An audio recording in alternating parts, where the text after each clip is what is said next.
마음입니다. 하나님께 영광과 감사를 돌립니다.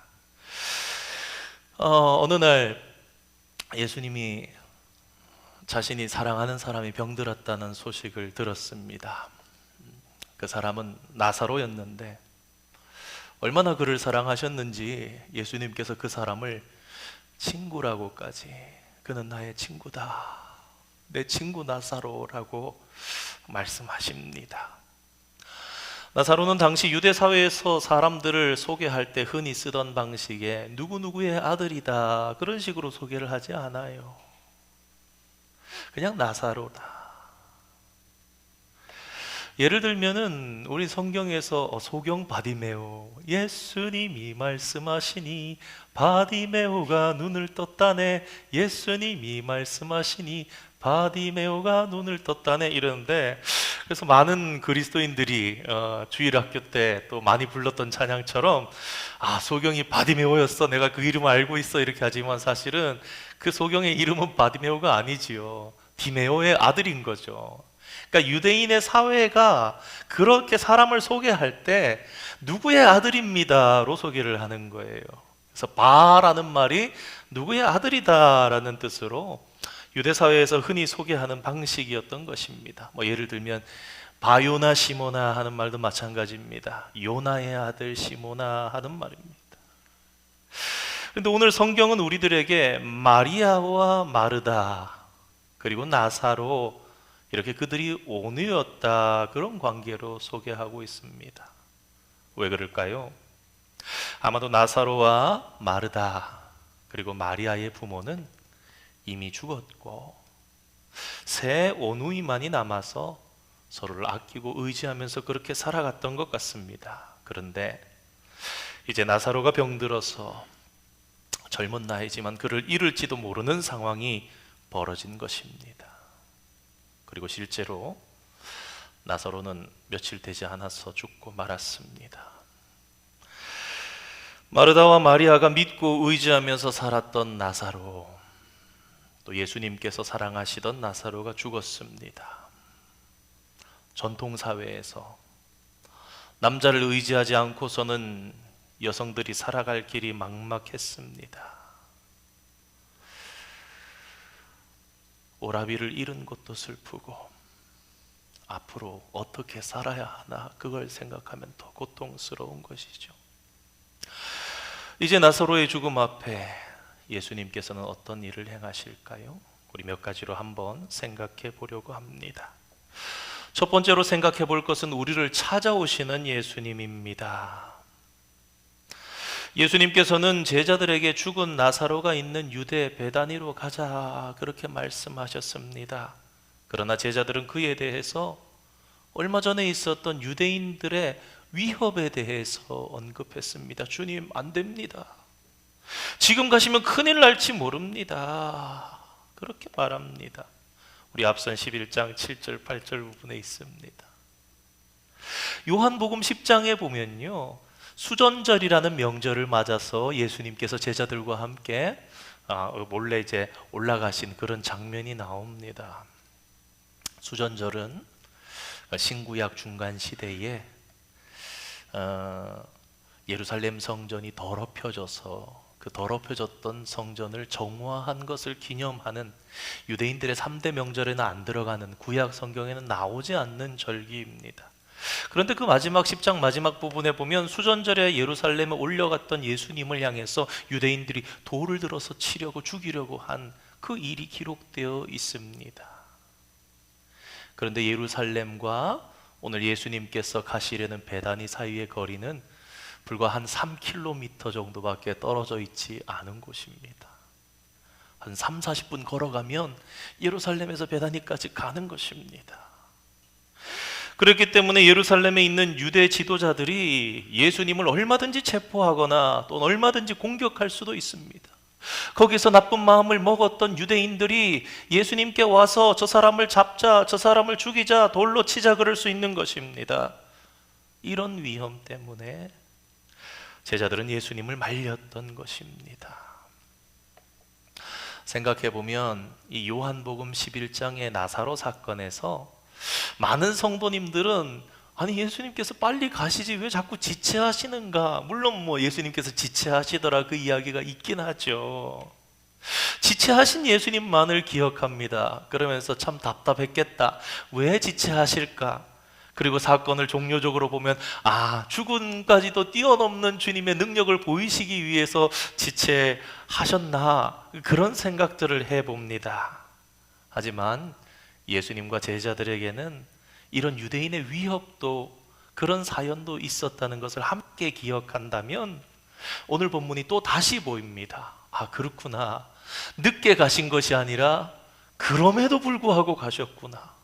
위험을 불사하고 가셨구나. 무릅쓰고 베다니로 가셨구나. 그것을 또한 우리가 깨닫게 되는 것입니다.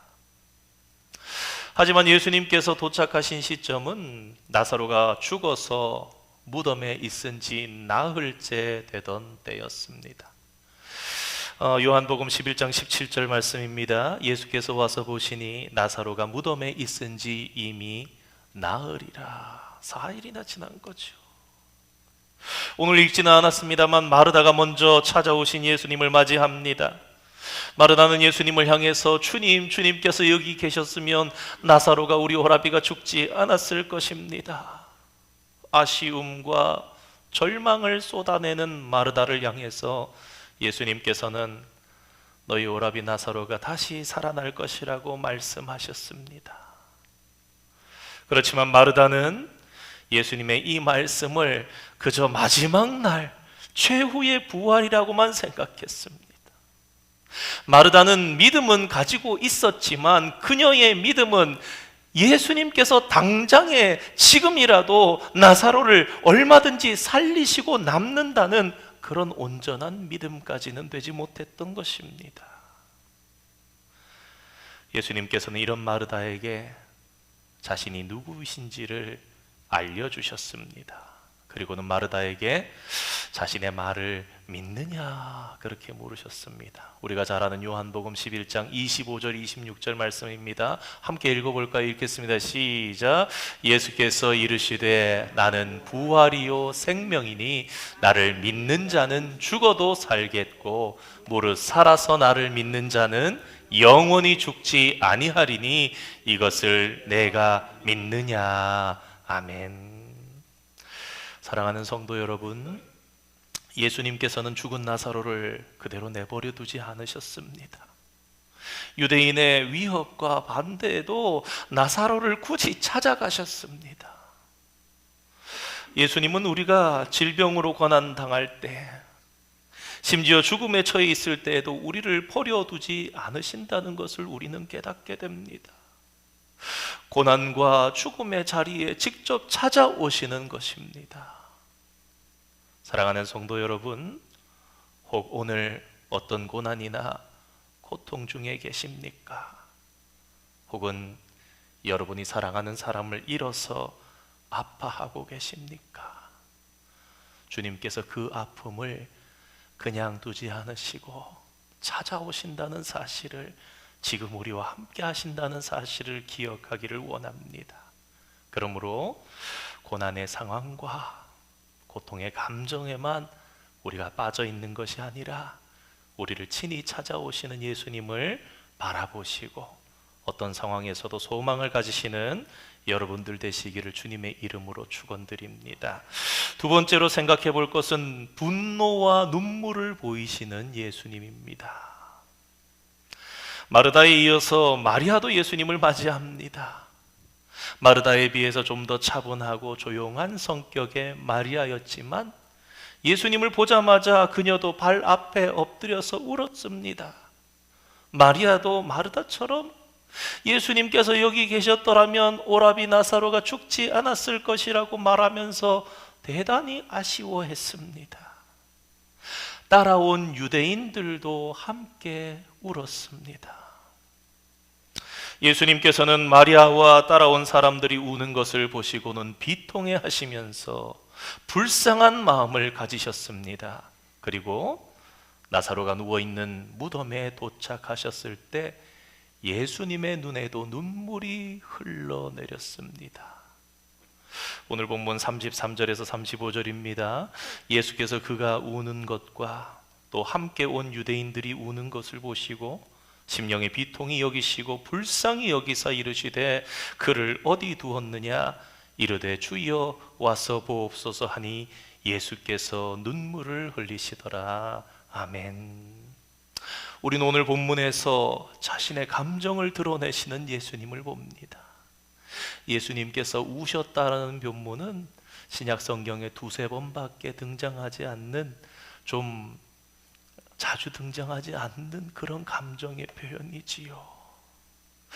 비통히 여기시고에 해당하는 헬라어는 직역하면 분노하다라는 뜻이 됩니다. 분노하셨던 예수님께서는 동시에 사람들을 불쌍히 여기셨고 후에 눈물까지 흘리셨던 것입니다.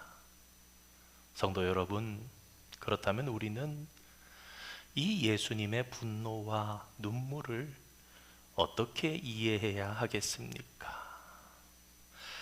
이것은 예수님께서 이 죽음으로 인해서 벌어진 인간의 현실에 공감해 주시는 것입니다. 예수님은 하나님께서 창조하신 인간이 이 죽음이라는 사실 앞에 무력하게 되며 소멸된 것을 보시고 분노하셨던 것입니다. 그리고 사랑하는 사람을 보냈지만 그 죽음 앞에 아무것도 할 수 없어서 절망하고 슬퍼하는 인간들의 모습을 불쌍히 여기시면서 우셨습니다. 저는 그런 생각을 해봤습니다.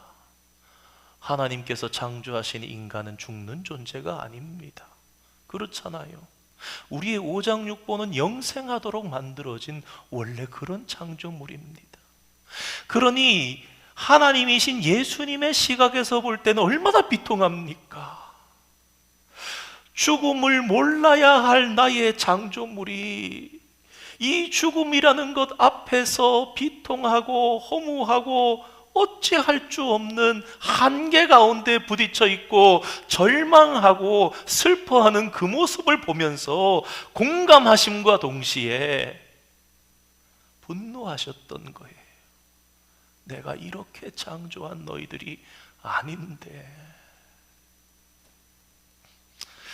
죄가 들어와서 하나님과 우리 사이를 갈라놓고 그 죄로 인해서 우리가 죽게 된 것 아닙니까?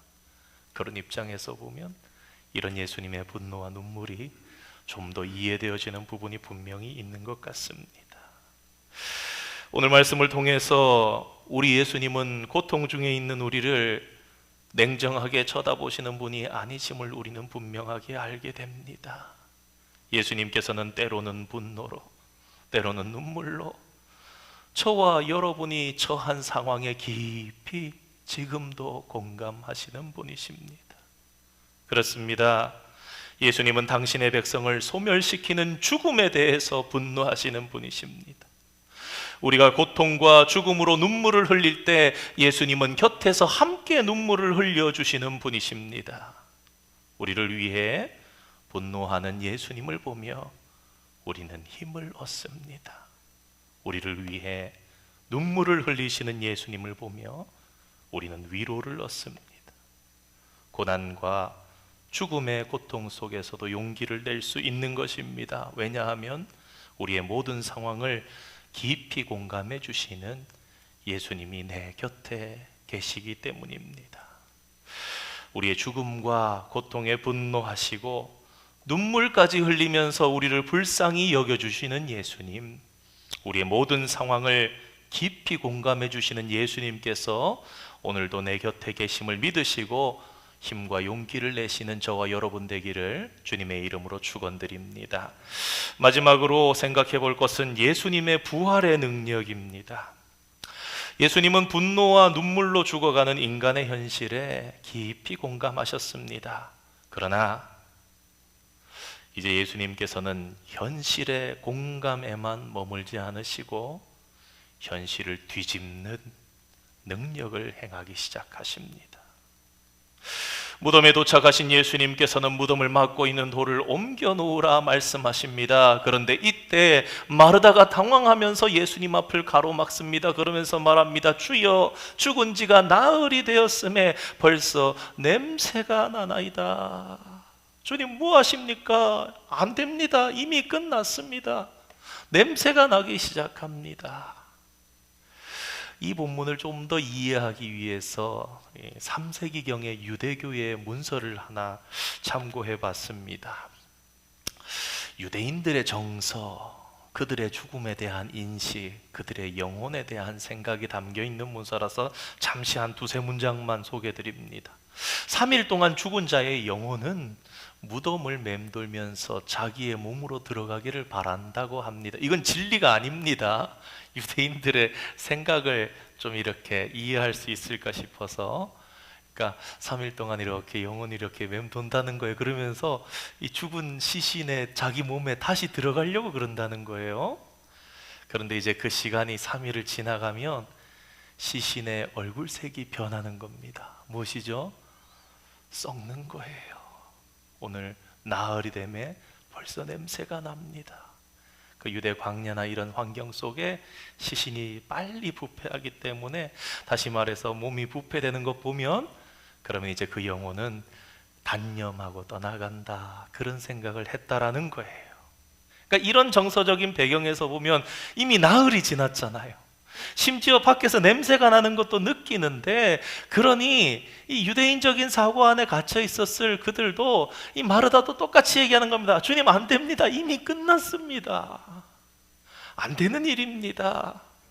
주님이 아무리 주님이셔도 이거는 못 하십니다. 마지막 날 해주세요. 그러고 있는 겁니다. 당황하면서 주저하는 마르다에게 예수님께서는 단호한 어조로 이렇게 믿음을 강조하시면서 말씀하십니다. 40절 말씀입니다. 내가 믿으면 하나님의 영광을 보리라. 드디어 무덤을 막았던 돌이 옮겨집니다. 예수님께서는 하늘을 우러러 기도하셨습니다. 그런 후에 큰 소리로 외칩니다. 나자렛 듀로 엑소, 나사로야 밖으로 나와라 라는 말입니다. 우리는 오늘 본문의 이 부분에서 무덤으로 상징된 죽음 앞에 예수님께서 신적인 권위로 서셔서 당당하게 외치시는 그런 모습을 보게 됩니다. 아까 요한복음 11장 25절 26절 말씀 봤던 것처럼 부활이요 생명 되신 예수님께서 죽음을 향해서 명령하시는 것입니다. 그러자 놀라운 일이 벌어졌습니다. 죽었던 자가 무덤 밖으로 걸어서 나왔던 것입니다. 손과 발이 동인 채로, 얼굴은 수건에 쌓인 채로 나옵니다. 이 죽었다가 살아난 자가 누구입니까? 당연히 나사로지요. 그런데 성도 여러분, 단순히 나사로만이 아닙니다. 동시에 예수님께서 마지막 날에 살려낼 저와 여러분, 나사로만의 이야기가 아닙니다. 사랑하는 성도 여러분, 요한복음 11장에 예수님께서 나사로를 살리신 사건을 보이신 것은요, 그가 예수님께로부터 친구다라고 칭함을 받아서 예수님하고 특별히 더 친했기 때문에 그는 죽었다가도 이 땅에서도 살아났구나, 그 얘기를 하는 것이 아닙니다. 예수님께서 특별히 그는 끔찍히 사랑하셨다, 그런 말씀 때문에 이 기적을 행하신 것이 결코 아닙니다. 예수님께서 나사로를 살리시기 전에 사람들에게 선포하셨던 진리의 말씀을 잘 생각해 보면 우리는 이 사실을 너무나 잘 깨닫게 됩니다. 우리 요한복음 5장 25절 말씀 준비되어 있죠. 함께 읽어보겠습니다. 시작. 진실로 진실로 너희에게 이르노니 죽은 자들이 하나님의 아들의 음성을 들을 때가 오나니 곧 이때라. 듣는 자는 살아나리라. 아멘. 예수님께서 당신을 통해서 부활의 첫 열매를 보여주셨습니다. 그런데 그것만이 아니에요. 요한복음 5장에 하나님의 아들을 음성을 듣는 날이 올 텐데 그때는 살아나리라 그랬는데 그 샘플을 보여주신 거예요. 무엇을 통해서? 나사로를 통해서. 봐라, 하나님의 아들의 음성을 들으면 무덤도 깨치고 나온다라는 것입니다. 이 일이 나사로에게 보여주시기 위해서가 아니라 모든 성도들에게 이처럼 내가 너희도 깨울 것이다, 그때에 너희가 살아나리라, 그걸 보여주시기 위해서 요한복음 11장에 요한이 하늘을 두루마리 삼고 바다를 먹물 삼아도 다 적을 수 없을 만큼 많지만 이것을 적어두심은 우리도 나사로처럼 살아날 것이라고, 우리도 주님께서 부르시는 그날에 나팔 불 때, 나의 이름 부를 때에 그러면은 일어나는 거예요. 살아나는 거예요. 그걸 말씀하는 것입니다. 성도 여러분, 이제 우리에게 중요한 질문이 한 가지가 남아 있습니다. 부활이 우리에게 이루어지기 위해서 그렇다면 지금 필요한 것은 무엇입니까? 예수님께서 마르다에게, 마리아에게 계속해서 강조하시고 말씀하시는 것처럼 믿음입니다. 예수님이 부활이시며 생명이심을 믿는 믿음, 그리고 그분께서 나를 살리실 것이라는 것을 믿는 믿음입니다. 오늘 말씀 속에서 마르다에게 믿음을 강조하셨던 예수님께서는 오늘 수요 예배를 드리고 있는 저와 여러분을 향해서도 믿음을 강조하시면서 약속하십니다. 내가 믿으면 하나님의 영광을 보리라. 우리 한번 따라해 볼까요? 내가 믿으면 하나님의 영광을 보리라. 아멘. 사랑하는 성도 여러분, 예수님께서는 고통과 죽음에 있는 우리를 찾아오십니다. 그분은 우리가 처한 죽음의 현실에 분노하시고 눈물 흘리시며 공감해 주시는 분이십니다. 그러나 그분은 거기에서 그치지 않으십니다. 왜냐하면 예수님 그분이 바로 부활이시요 생명이시기 때문입니다. 우리가 이 예수님을 믿을 때 그분은 마지막 날 죽음 앞에서 우리의 이름을 부르며 외치실 것입니다. 사랑하는 아들아, 일어나라. 사랑하는 딸아, 죽음에서 나오라. 그때에 우리는 주님의 음성을 들을 때에 우리가 의식해서 깨었네 이래 나오는 게 아니라 주님의 권능에 벌떡 그러고 나서 나가게 되는 것입니다. 주님 그러시죠. 풀어놔서 다니게 하라. 그러면 이분의 음성에, 주님의 음성에 우리는 천국을 자유롭게 누리며 걷게 될 줄 믿습니다. 그래서 주신 말씀, 나사로의 부활 이야기, 바로 저와 여러분의 이야기입니다. 이 사순절, 주님이 우리의 부활 되시며 생명 되심에 다시금 우리의 모든 소망을 두기를 원합니다. 예수님께서는 우리로 죽음에서도 빛을 보게 이미 모든 일들을 이루어 놓았습니다. 다만 그 때만 기다릴 뿐입니다. 그 사실 믿으시고 온전한 믿음 위에 흔들림 없이 믿음으로 순종하며 믿음으로 승리하는 저와 여러분 되시기를 주님의 이름으로 축원드립니다. 우리 오늘 말씀 생각하시면서 찬양이 하나 생각났습니다. 우리 이 찬양 1절하고